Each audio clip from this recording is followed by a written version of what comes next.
Welcome to Haunted Talks, the official podcast of The Haunted Walk, offering thematic walking tours and paranormal adventures in Kingston, Ottawa, and Toronto, Ontario.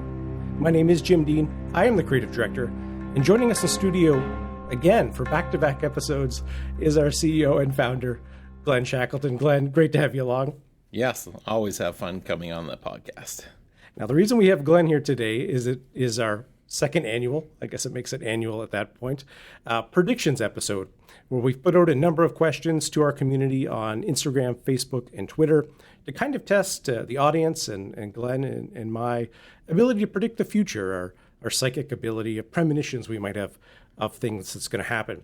So today we'll be reviewing some of the predictions from last year, see who got the most right, and then we'll have, of course, the new questions for this upcoming year, as we'll try to guess how things will play out.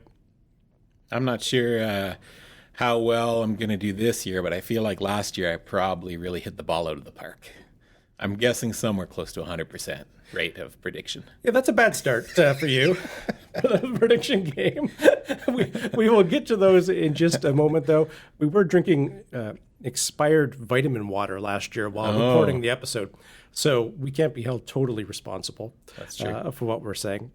But before we get to all of that, a few quick updates. In the last episode, of course, was all about Glen getting to choose his very own haunted doll, which we bought him as a Christmas gift. And the doll has arrived, and we posted the video of Glen unboxing Freya, his haunted doll, across our social platforms. So be sure to check that out if you want to see what the doll looks like. And in particular, Glen's reaction to opening the doll. And Freya is actually sitting beside him right now. It looks like you two have really started to develop a friendship, a bond of some sort. Yeah, it might look that way. I might be a little more fond of her because I have a niece named Freya, so maybe that's what makes me like her more than the typical haunted doll.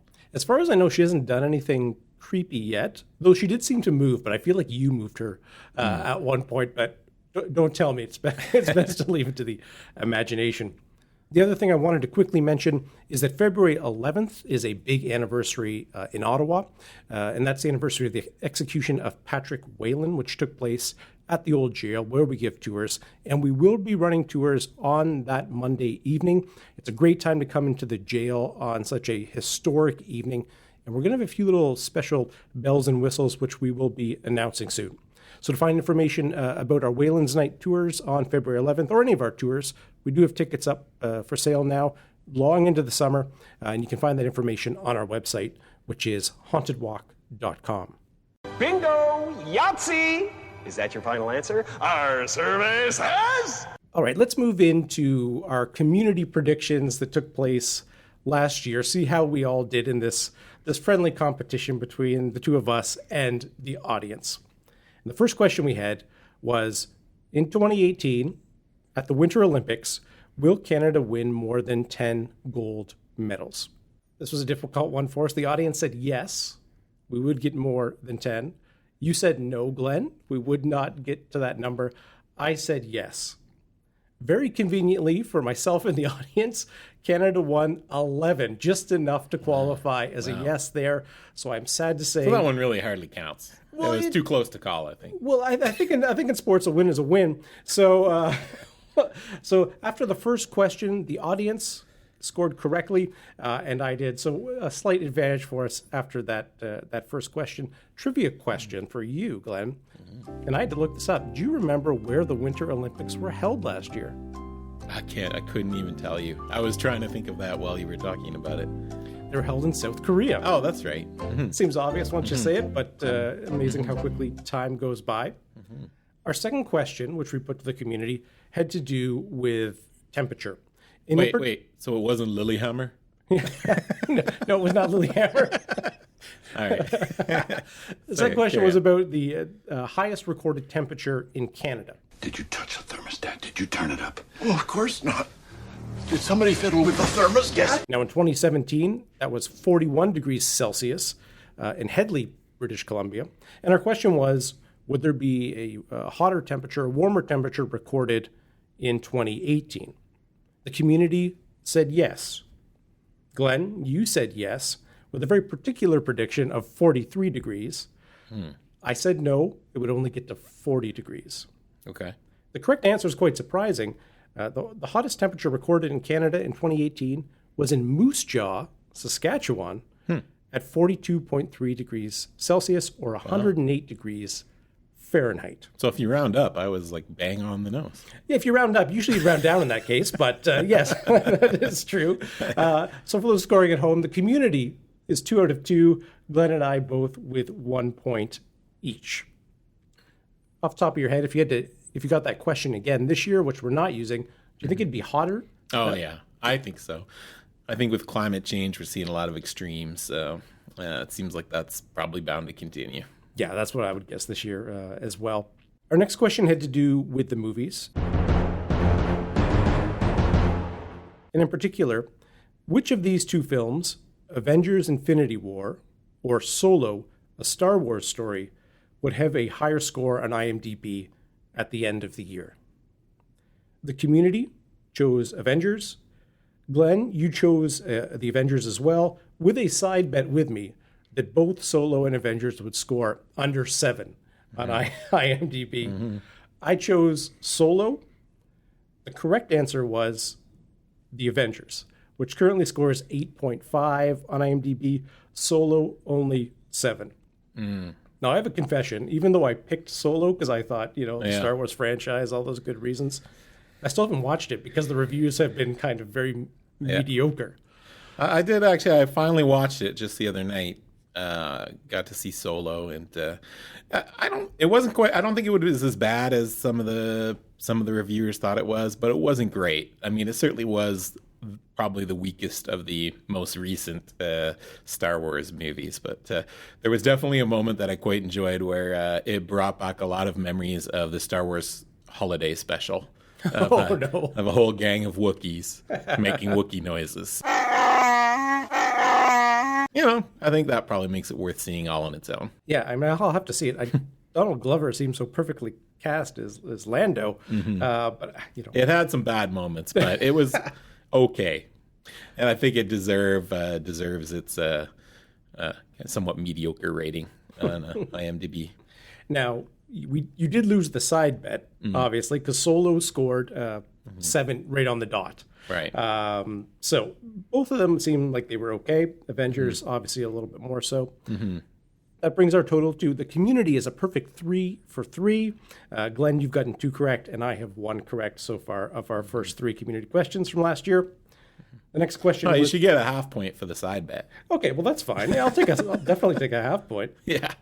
The next question had to do with the world of finances, and in particular Bitcoin, which was very hot kind of last December. And the question was, will Bitcoin be worth more than $13,000 US by the end of 2018?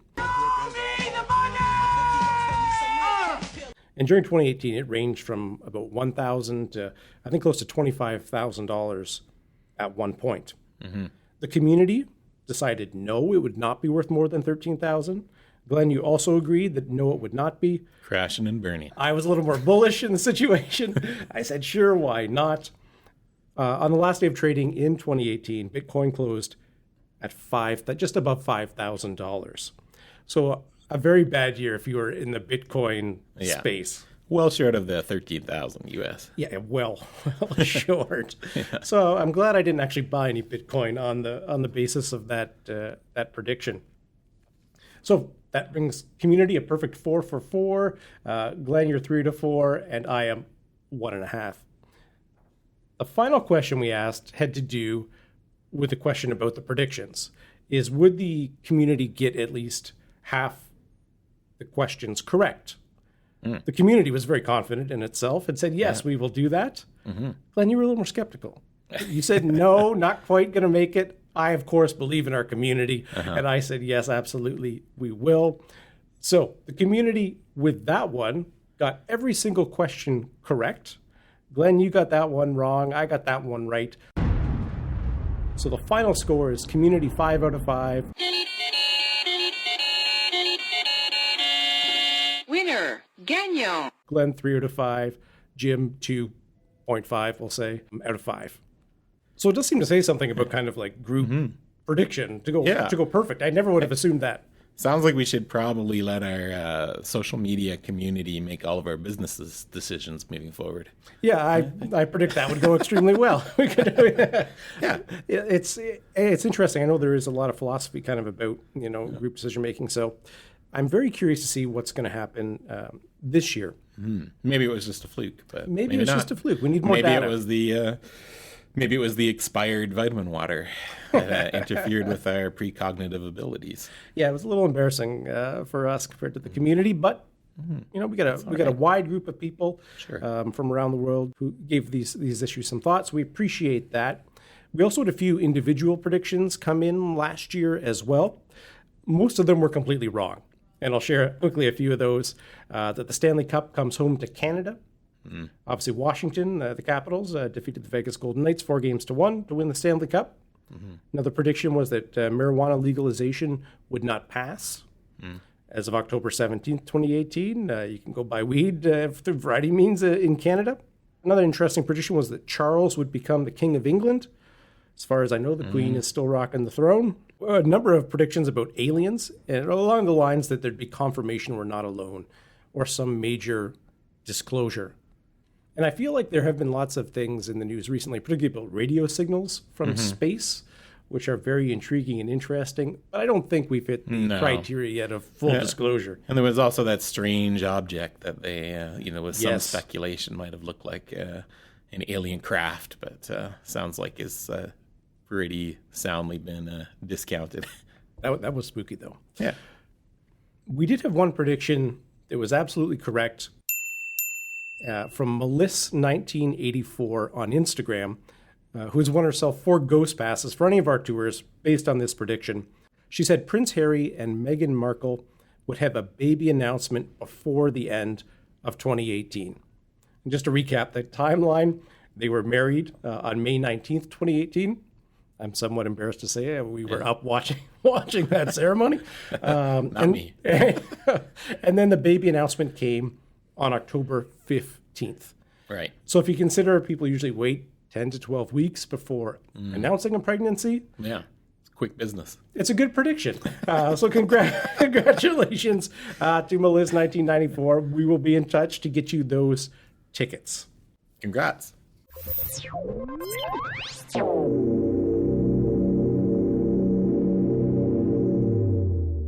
Okay, let's move on to the new year here. We're early in 2019. We'll put on our fortune teller hats. We'll look into our crystal balls, see what we can come up with for these questions. And these were questions we did put to the community, so we'll do them in the order from least controversial to perhaps the hardest questions that the community amongst themselves had to try to figure out. The first question, where there was a lot of support in one direction, perhaps not surprisingly, has to do with politics.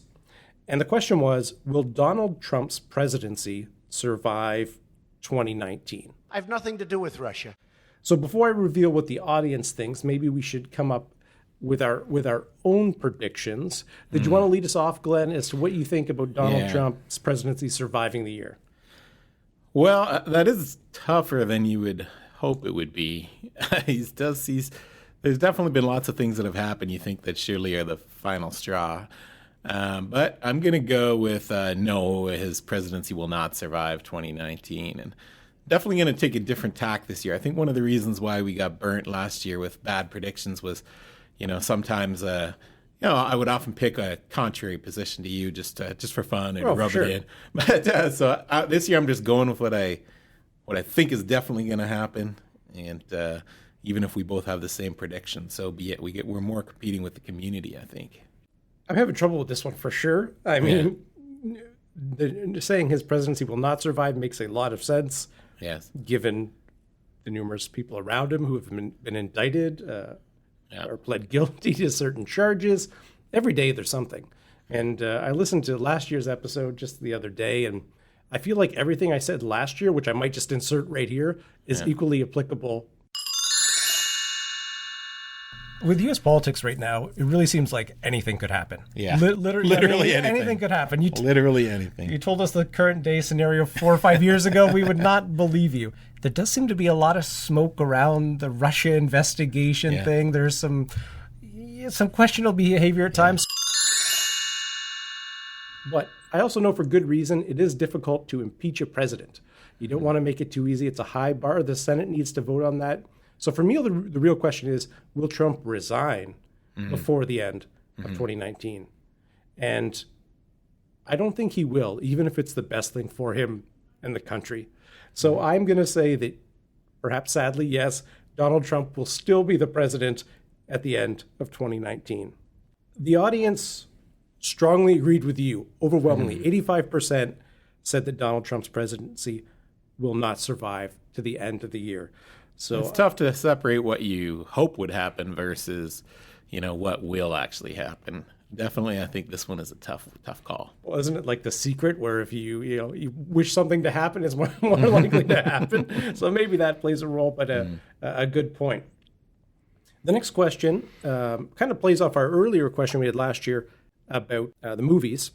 And this one, again, focuses on the Avengers and Star Wars. 2 big films coming out, Avengers Endgame, the second kind of part of Infinity Wars, and then Star Wars Episode 9. I don't think it has a title as of yet. So the question was, which one will have a bigger opening weekend in the domestic box office? I can go first on this one. I got burned last year with Star Wars. So I'm taking the Avengers 100%. I mean, we're not going to spoil the end of Infinity Wars, but... a great ending that I think everyone's psyched for the next film. I have exactly the same reason for making the same choice. I got to say very, very strong on Avengers having the bigger opening. I think, personally, I've mostly enjoyed the Star Wars movies. I like the Avengers too, so I guess I'm easy to please when it comes to that kind of entertainment. But Avengers, I just think because of the cliffhanger ending that people will be really keen on going. So unless they really blow it, especially when we're talking about opening weekend, I think it's strongly going to be Avengers. The audience agrees with us. 65% said that Avengers Endgame would have the bigger opening. I do not want another single pop culture reference out of you for the rest of the trip. You understand? I'm trying to say that something is coming. Now, one thing I should point out before we get too far and really thank the audience for is we had close to 600 votes cast across our 6 questions. So we had close to 100 votes a question, just to give a sense of sample size of what the kind of numbers we're dealing with. So it wasn't just a few people. This is there's a mass of people voting on these particular questions. That's more than you sometimes get in municipal politics. So that's not bad. True. The third question is about us at the Haunted Walk. And the question is, in 2019, the Haunted Walk will sell its 1 millionth ticket. Will it be before July 1st or on or after July 1st? Yeah, and I think, when we took a look at the numbers to see where we're at, certainly we're within a striking range that'll probably be around that time. Yeah, it's going to be very close to that exact date. So I'll go first on this one. I'm going to say, on the one hand, we have especially in Ottawa, we have a lot of school groups coming in April, May, and June, but that's true as well in Toronto and Kingston. But, also our Halloween season and our summer season, and we have a lot of special events. So I'm going to say it's going to be just on or after July 1st. We're very close to July 1st, but I'm going to go on or after. Okay. I'm going to take the opposite. I'm going to say we're going to hit that number before July 1st for the reasons you said. I'm predicting a beautiful spring, lots of nice weather, good opportunities for people to get out on the tours. As you said, a lot of students we have on the tours in May and June. So I'm going to pick before July 1st. We will sell our millionth ticket, which is crazy. Every time I say it out loud, it kind of feels like we're talking about someone else. But obviously, we're very proud of that accomplishment. The audience agrees with me in this case. 63% say that we will hit that number before July 1st. Our fourth question has to do with everyone's favorite groundhog, Punxsutawney Phil. The question is simply, will he see his shadow on Groundhog Day this year? Phil? Hey, Phil? Phil? Phil Connors? And I pulled a little data about his previous predictions, not if they're right necessarily, but just what he's predicted. It was surprising to me. Almost 80% of the time, and this goes over well over 100 years, Punxsutawney Phil has predicted a long winter. So he saw his shadow and a long winter. Only 13% of the time, 13 to 15, I guess, and a few years of early spring. A couple years they didn't do it. But there's some weird anomalies in there from, I think it was 1951 to the late 1960s. Every year he saw his shadow. So it was like a string of 18 years in there. And just to give you the update on the past couple of years, 2018 and 2017, you saw a shadow both of those years as well. Okay. So I think I'm up first on this one. Yep. Again, I've boxed myself into a corner here, or painted myself into a corner, because I just said we're going to have a beautiful spring. So if we're having a beautiful spring, I have to assume then that Punxsutawney Phil is not going to see his shadow, and we will get an early spring.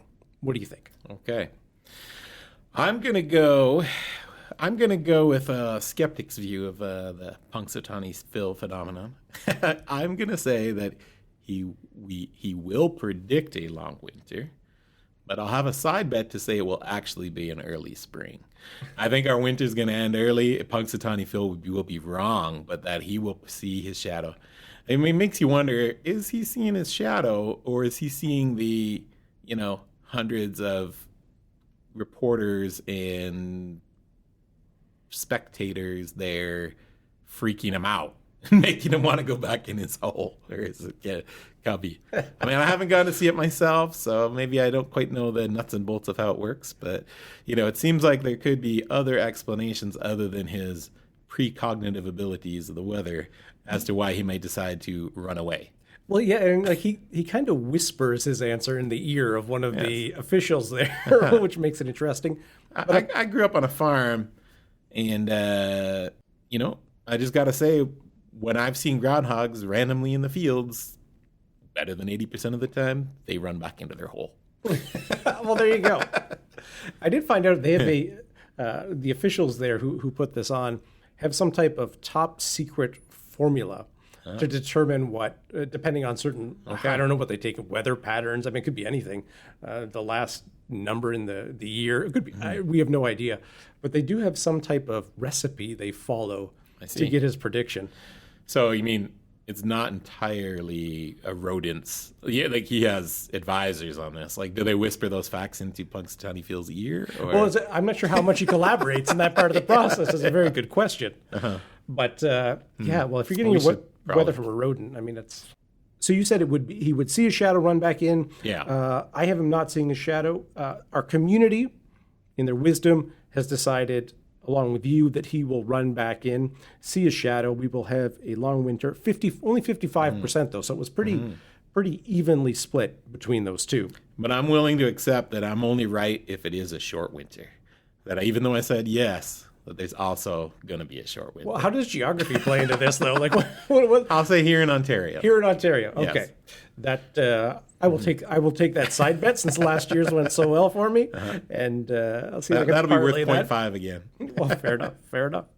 Our fifth question, again, the numbers are getting quite close now between the two options, was will Canada have a new prime minister by the end of 2019? So we do have a federal election coming up this year. Obviously, Justin Trudeau is our current prime minister, a member of the Liberal Party of Canada. So do you think, yes, he will be defeated and we'll have a new prime minister, or no, he and the Liberals will win and he will hold on to the belt of Canada's leader for another term? Okay, well, I'll go first on this one. So will we have a new prime minister by the end of 2019? I think, we'll certainly keep our personal politics out of our answer, but that being said, I think he will survive as prime minister. I'm going to go with yes. I think that even though there are lots of, I guess the question for me is just analyzing it, are the alternatives as likely to be elected as Trudeau is? I think that Trudeau might just beat out the competition. That's no, we will not have a new prime minister by the end of 2019. Some things that I've been considering and trying to figure out the answer to that question. Obviously, he won a majority government. The Liberals did in the last election. So they have, they could lose a lot of seats Yes. and still form the government. Now, Trudeau, as you said some controversial issues along the way. Right now, out west, how to move the oil is a big question. The broken electoral reform promise doesn't sit well with a lot of people. So there's some weakness. But on the other side, we look at Andrew Scheer, the Conservative leader, who I think really kind of lacks charisma. He's not a compelling figure. And I do wonder if the Conservatives had someone with a little more personality, if this might get closer. But I don't think he's going to be able to beat him. The NDP right now with Jagmeet Singh are also perhaps a bit at loose ends as to where they're going and their identity is. Yeah, I think they're probably going to struggle to get the popular appeal for sure.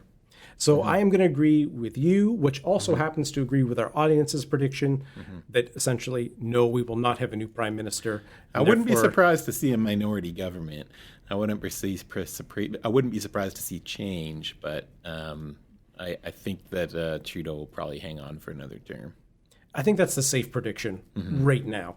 But of course, a lot can happen in Canada and the world before we vote in the fall. Our final question, the most difficult one for our audience to kind of decide where they fell, is a question from the world of sports. And that is, will Canada win the FIFA Women's World Cup this year? Now, a little background on the situation. Canada has never won the Women's World Cup, but have routinely ranked quite high in the FIFA rankings. Right now, we are sitting at 5th place, and the highest we have ever finished at the World Cup was in 2003 in the U.S., where we finished 4th.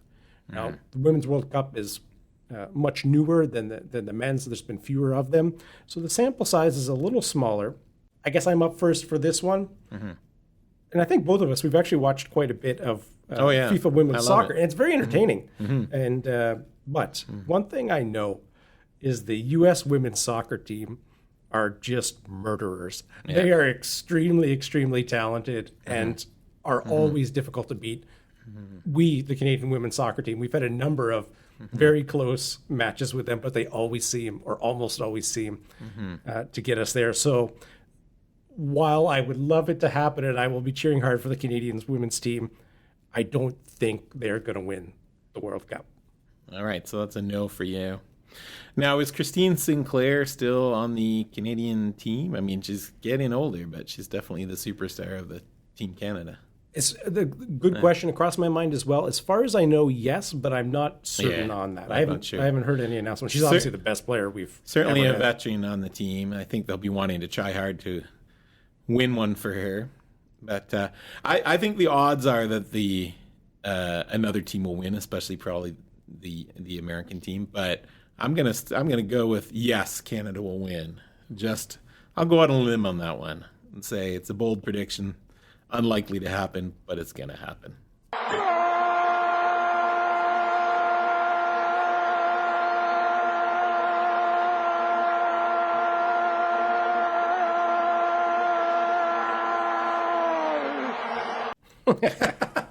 I appreciate your patriotism with that question. The community decided that yes, Canada will win the FIFA Women's World Cup, but only 54% of the votes that came in went that way. So a real toss-up there. We'll see what happens. All right, so we will be putting these predictions in the vault for next year, and we will see if once again the community scores perfect or beats us. We'll see who comes out on top. I do have kind of a final question for you, Glenn, just a prediction along the Haunted Walk lines. And that's, do you think this year we will see more or less paranormal activity at some of the sites we tour? And do you mean mostly reported by our staff or by customers or both? I would say both, because it does seem to vary year to year. Sometimes there's quite a few in one particular place. Yeah. Other years seem quieter in some sense. So what do you think for this year as far as our partner sites and activity reported by guides or tour participants? Yeah, that's a tough one because this year I think was a high watermark as far as the number of certainly, especially the number of our staff people that had, like, sometimes genuinely scary experiences that they couldn't explain. In Ottawa, the jail, obviously, with people experiencing the nosebleeds, which I won't spoil for you if you haven't done that tour. Fort Henry and Kingston is always a place where staff have reported seeing and having strange things happen. And during Halloween, of course, they spend a fair bit of time roaming through the tunnels there. So that's and Black Creek. I mean, as we do more and more tours at Black Creek Pioneer Village in Toronto, that's one where just truly chilling things that people have reported happening on the tour. That's a little more new for us to have people have some very scary things happen while they're working or while they're attending the tour.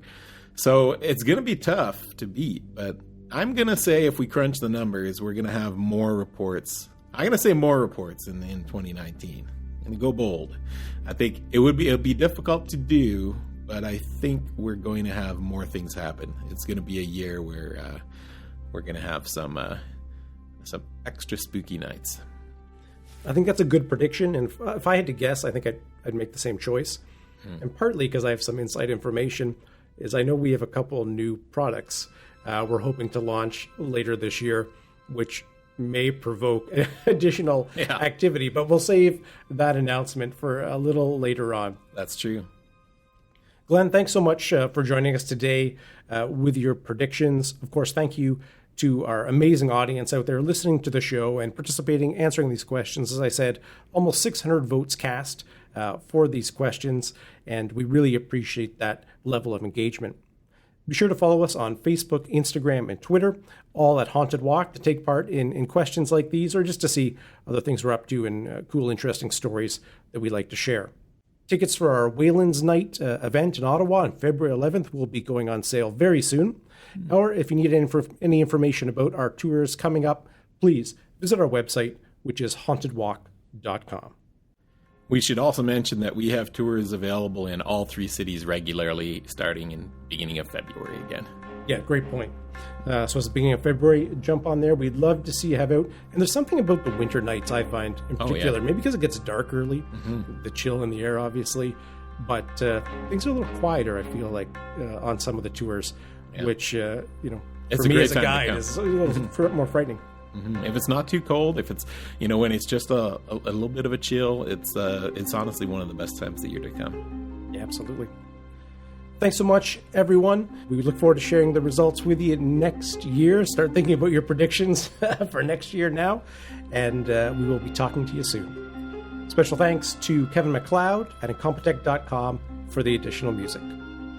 Until we meet again, sweet dreams.